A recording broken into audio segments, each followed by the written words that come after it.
Attaquons-nous à la suite de cet exercice 1. Donc on est toujours dans le DS1, c'est toujours l'exercice 1, donc qui est un exercice assez long. On a corrigé les questions 1 à 7 dans une précédente vidéo, donc on repart de la question 8. On a une fonction h dont on nous demande dans un premier temps d'étudier les variations. Pour étudier les variations d'une fonction, une méthode relativement simple et que vous devez maîtriser bien sûr, c'est de lier les variations au signe de la dérivée de cette fonction, évidemment si la fonction est dérivable. Donc la première des choses à faire, c'est de s'intéresser à la dérivabilité de la fonction. La fonction, donc c'est la fonction h qui est définie pour tout x dans 1 plus l'infini par h de x égale racine de 1 plus x moins x sur 2 moins 1. Donc cette fonction, elle est définie sur 1 plus l'infini. Donc h, c'est la fonction qui à x associe racine de 1 plus x moins x sur 2 moins 1. En termes de dérivabilité, là où ça va poser problème, c'est la racine, puisque la racine n'est dérivable, entre guillemets, que sur r plus étoile. Donc, on a besoin que 1 plus x soit strictement positif. Donc h est dérivable là où 1 plus x est strictement positif. On commence par se donner, comme toujours, un réel x. 1 plus x strictement positif, c'est-à-dire que x doit être strictement plus grand que moins 1. Or, sur 1 plus l'infini, c'est toujours le cas.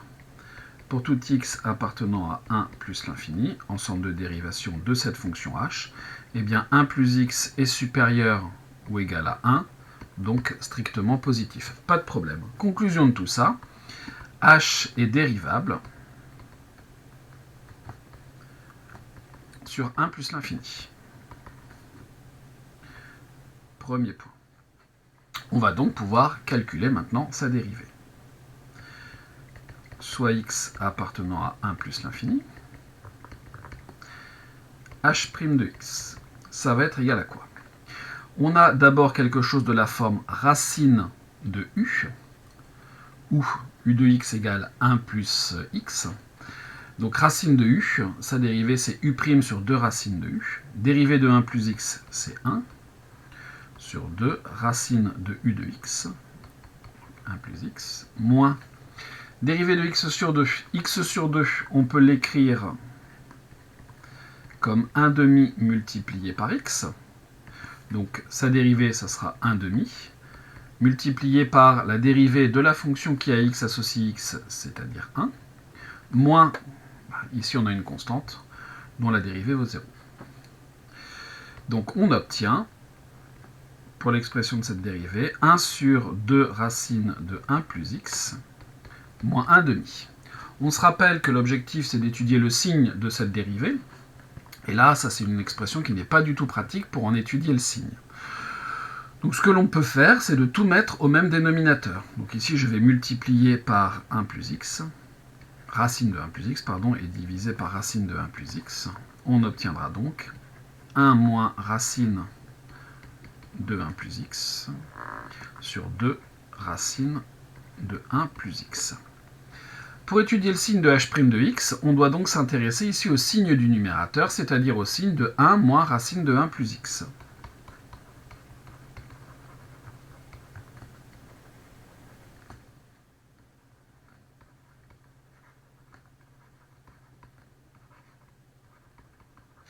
Remarquez qu'ici, le dénominateur, donc c'est 2 positif, racine de 1 plus x, une racine, lorsqu'elle existe, est toujours positive, donc cette chose-là est positive. Donc h' de x est du même signe que son numérateur, que 1 moins racine de 1 plus x. Donc on va s'intéresser au signe de cette chose-là. On va s'intéresser, par exemple, à savoir quand est-ce que c'est positif. Donc, je vais commencer par étudier le signe. On est sur 1 plus l'infini. Donc, x supérieur ou égal à 1. Est-ce qu'on a marqué ici? Oui, on est dans 1 plus l'infini. C'est bien noté, il n'y a pas de souci. Donc, 1 plus x supérieur ou égal à 2. Donc racine de 1 plus x va être supérieur ou égal à racine de 2 par croissance de la fonction racine.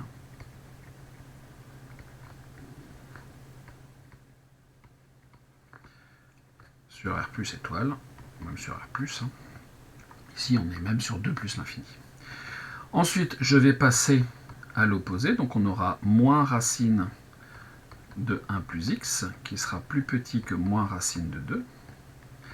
Et donc, 1 moins racine de 1 plus x sera inférieur ou égal à 1 moins racine de 2. Or, racine de 2, c'est là que c'est important de connaître quelques valeurs approchées de racine. Environ 1,41, même 1,414. Toujours est-il que 1 moins 1,414 est négatif. Donc, 1 moins racine de 1 plus x sera toujours négatif ou nul. Conséquence de tout ça, pour tout x appartenant à 1 plus l'infini, h' de x est négatif ou nul. Donc h est décroissante. Alors on pourrait même être plus précis en fait. Ici, ça sera donc même strictement négatif. Donc h' de x sera strictement négatif. Donc h est strictement décroissante sur 1 plus l'infini.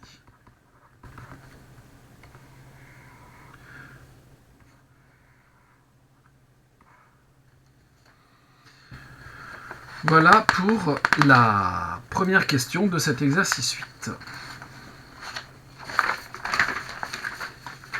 Deuxième question, on demande d'en déduire que h, on demande d'en déduire une inégalité. Bon. On a peut-être intérêt à faire un petit tableau rapide de variation.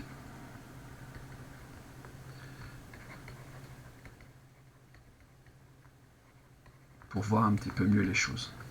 Si je regarde ça, je peux calculer h de 1. h de 1, qu'est-ce que c'est? Si je reprends ma fonction, j'aurais pas dû tourner ma page. C'est donc racine de 1 plus 1 moins 1 demi moins 1, c'est-à-dire racine de 2 moins 1 demi moins 1. Racine de 2, on a dit que c'était environ 1,4 moins 1,5, c'est négatif. Donc ici, on pourrait même ici mettre racine de 2 moins 3 demi, mais qui est négatif. Conclusion de tout ça. Donc on va regarder petit b. Comme h est décroissante sur 1 plus l'infini, h atteint son maximum en 1.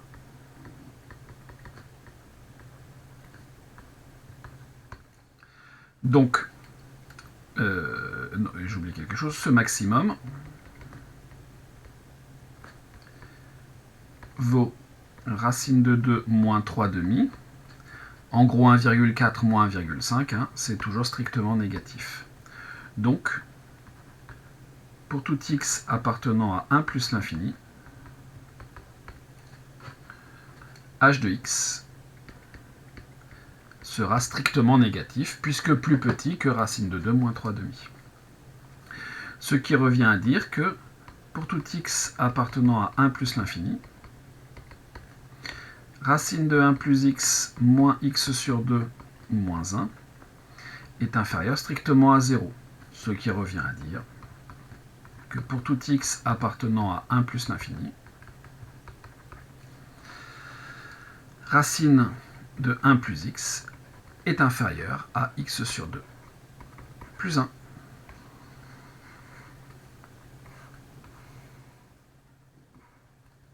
Voilà pour cette deuxième partie de la question 8. Passons à la question 9. On a une fonction définie par f de x égale ln de x puissance 4 plus 1, définie sur R. Première question, étudier la parité. On nous dit dans l'énoncé que f est défini sur R, et R est centré en 0. Donc notre première contrainte pour la parité d'une fonction est vérifiée. Regardons la deuxième contrainte. Donc je me donne un réel x. f de moins x, qu'est-ce que c'est? Eh bien, c'est ln de moins x à la puissance 4 plus 1, c'est-à-dire ln de x à la puissance 4 plus 1, puisque la fonction qui a x associe x puissance 4 est elle-même paire, puisque la puissance est paire. Donc ici, c'est égal à f de x. Conclusion, f est paire.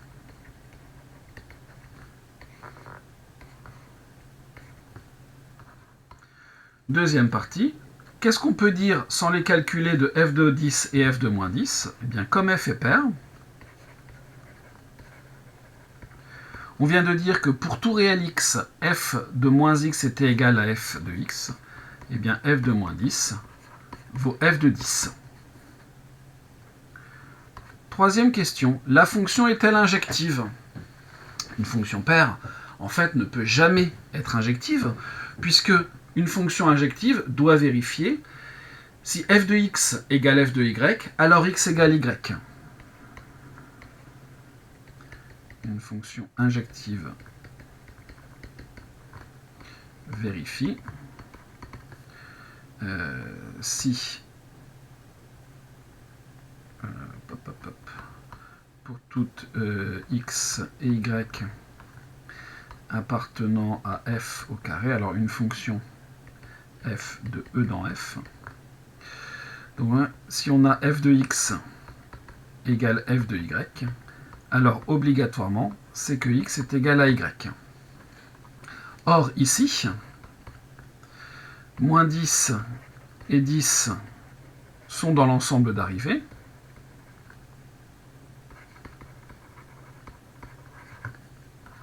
Non, pardon, je dis des bêtises. Ici même, ce serait plutôt dans e carré. Je fasse attention à ce que j'écris. C'est f de x et f de y qui sont dans... donc, moins 10 et 10 sont tels que... Eh bien, f de moins 10 est égal à f de 10. Or, moins 10 différent de 10. Donc, ça contredit le fait que f soit injective. F n'est pas injective.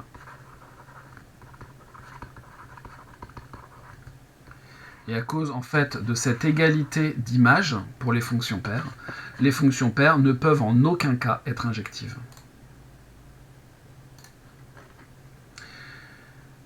Dernière question de cette partie. Soit v, la fonction définie par v de x égale ln de x, écrire f comme la composée de v par une autre fonction que vous déterminerez.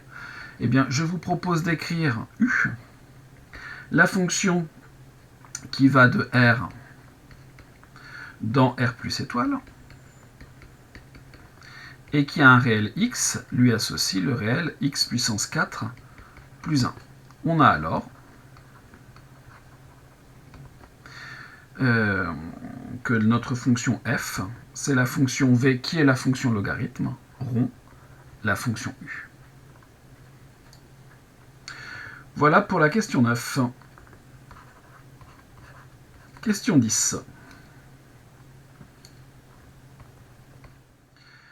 Montrer, donc on a la fonction f de r dans R qui est une fonction affine, définie par f de x égale 2x moins 3. Montrer que tout réel y admet un et un seul antécédent par f. Je vais chercher un antécédent. Donc soit y appartenant à R, on recherche x appartenant à R tel que 2x moins 3 égale y. Ce qui revient à dire que x 2x égale y plus 3, ce qui revient à dire que x est égal à y plus 3 sur 2. Donc tout y appartenant à R a un unique antécédent qui est égal à y plus 3 sur 2. Donc pour tout y appartenant à R, il existe x appartenant à R tel que y, il existe même un unique. J'ai mal fait mon point d'exclamation. Il existe, je vais l'effacer, ça sera mieux. Il existe un unique x appartenant à R tel que y est égal à f de x. Il y a un unique antécédent pour tout y appartenant à R. Petit b, que peut-on dire de la fonction f? Tout élément de l'ensemble d'arrivée admet un et un unique antécédent. F est bijective.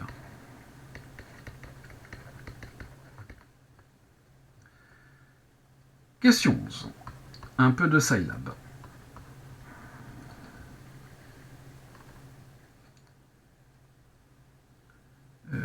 Il n'y a pas de petit a, petit b.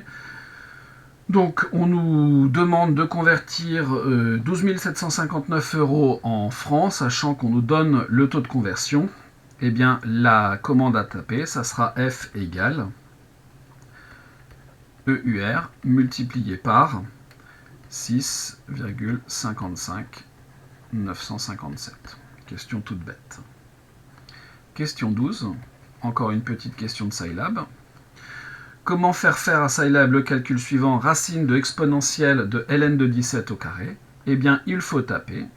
Racine, c'est SQRT. De exponentielle, c'est facile, ça c'est EXP. De ln, attention avec Scilab, c'est LOG. De log de 17, on a dit. Au carré. Et voilà, et on obtiendra le résultat avec Scilab. Question 13, dernière question de cet exercice 1. Une question un petit peu longue, puisqu'on nous demande d'écrire sans valeur absolue une quantité qui en contient, puis de résoudre valeur absolue de 1 moins x plus valeur absolue de x carré moins 4 est égale à 1. Il se trouve qu'on a déjà fait à la question 6 le tableau de signes de x carré moins 4, donc on va le reprendre sans le refaire, et le tableau de signes de c'est 1 moins x, il est relativement simple à réaliser. Éventuellement, vous pouvez résoudre 1 moins x supérieur ou égal à 0, ce qui revient à dire que 1 est supérieur ou égal à x, ou si vous préférez l'écrire dans ce sens-là, x plus petit que 1. Donc on va avoir le tableau d'expression suivant. Donc on aura ici un changement de signe pour 1 moins x en 1, et pour x carré moins 4, on a deux changements de signe, en moins 2 et en 2.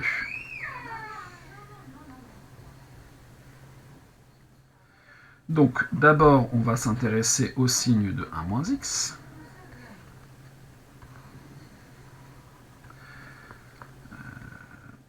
Changement de signe ici. Donc, on a donc dit que c'était positif quand x était plus petit que 1, négatif après. Ce qui va nous permettre d'écrire, je vais essayer de faire ça de plus petit, l'expression de valeur absolue de 1 moins x. Évidemment, expression sans valeur absolue. Quand le contenu d'une valeur absolue est positif, eh bien, il nous suffit de reprendre l'expression sans changer quoi que ce soit. Quand le contenu est négatif, on doit changer le signe, donc on aura moins 1 moins x, c'est-à-dire moins 1 plus x. Regardons maintenant le signe de x carré moins 4, que l'on a déjà rencontré, comme je l'ai dit, à la question 6, si je ne dis pas de bêtises. Donc on a deux changements de signe. Voilà, donc même chose l'expression. De x carré moins 4, qu'est-ce que c'est mal écrit en valeur? Je vais peut-être laisser un peu plus de place. Voilà. Donc le contenu est positif, j'écris ça sans rien changer. Le contenu est négatif, je dois prendre l'opposé. Et donc l'expression de la totalité, c'est-à-dire 1 moins x plus x carré moins 4. Donc on aura un premier changement ici, un deuxième et un troisième changement. Donc là j'ai x carré moins x plus 1 moins 4 moins 3. Ici j'ai moins x carré moins x plus 1 plus 4, donc plus 5. Ici, j'ai donc moins x carré, plus x, plus 4 moins 1, donc plus 3. Et pour terminer, j'ai x carré, plus x, moins 4 moins 1, moins 5. Mais voilà, mes expressions de valeur absolue de 1 moins x plus valeur absolue de x carré moins 4 sans valeur absolue. Reste la dernière partie, résoudre cette chose-là égale à 1, eh bien on va faire une résolution sur chacun des ensembles. Première partie, si je prends x qui appartient à moins l'infini, moins 2, eh bien on doit résoudre. Donc valeur absolue de 1 moins x plus valeur absolue de x carré moins 4 est égal à 1, ce qui revient à x carré moins x moins 3 égale à 1, ce qui revient à x carré moins x moins 4 est égal à 0. C'est une équation du second degré pour laquelle je suis en mesure de chercher son discriminant.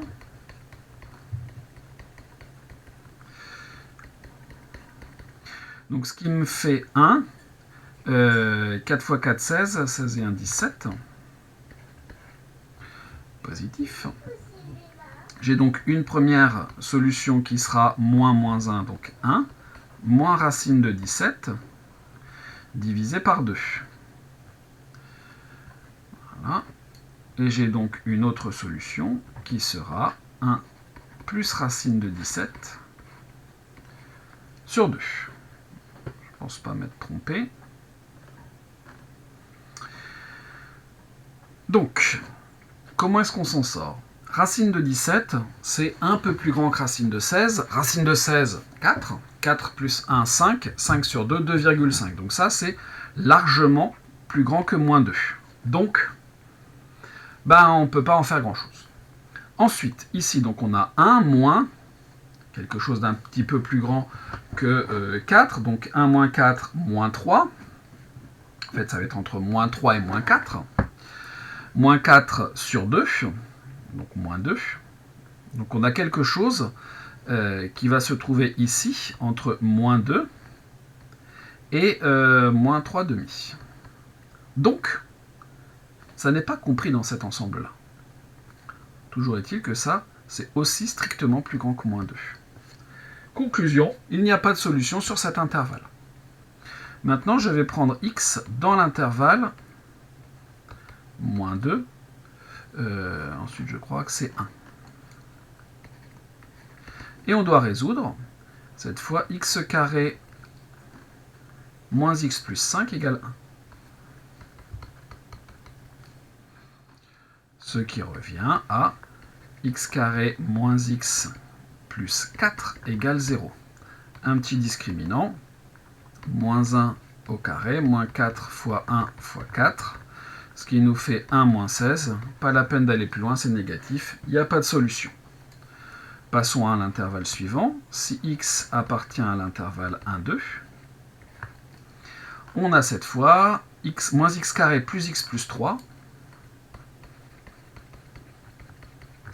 qui doit valoir 1, ce qui revient à moins x carré plus x plus 2 égale 0. Là aussi, un petit discriminant, 1 au carré, moins 4 fois moins 1 fois 2, donc 4 fois 2, 8 et 1, 9.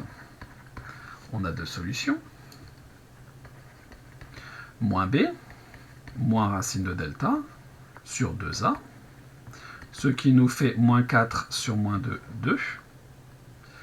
Et la deuxième solution, moins 1 plus 3 sur moins 2. 3 moins 1, 2. 2 sur moins 2, ce qui nous fait moins 1. Moins 1, il n'est pas dans l'ensemble. Donc lui, il est strictement plus grand que 1, ça ne fonctionne pas. Donc là, par contre, on a une solution. On est bien entre 1 et 2, on a une solution à conserver. Maintenant, si je regarde ce qui se passe quand x appartient à 2 plus l'infini, cette fois, on doit résoudre, je remonte un petit peu, x carré plus x moins 5 égale 1.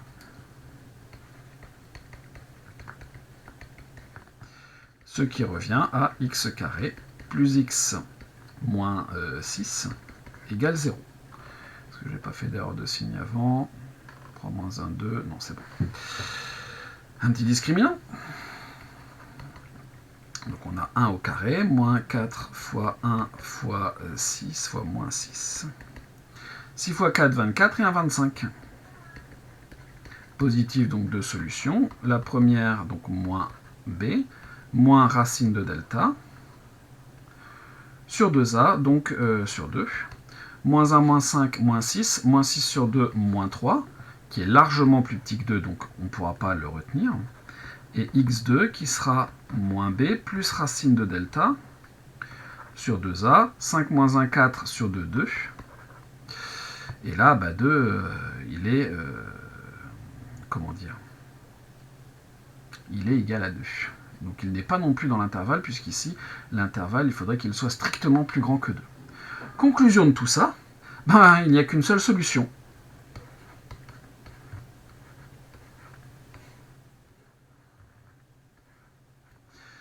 Et voilà pour la fin de cet exercice 1.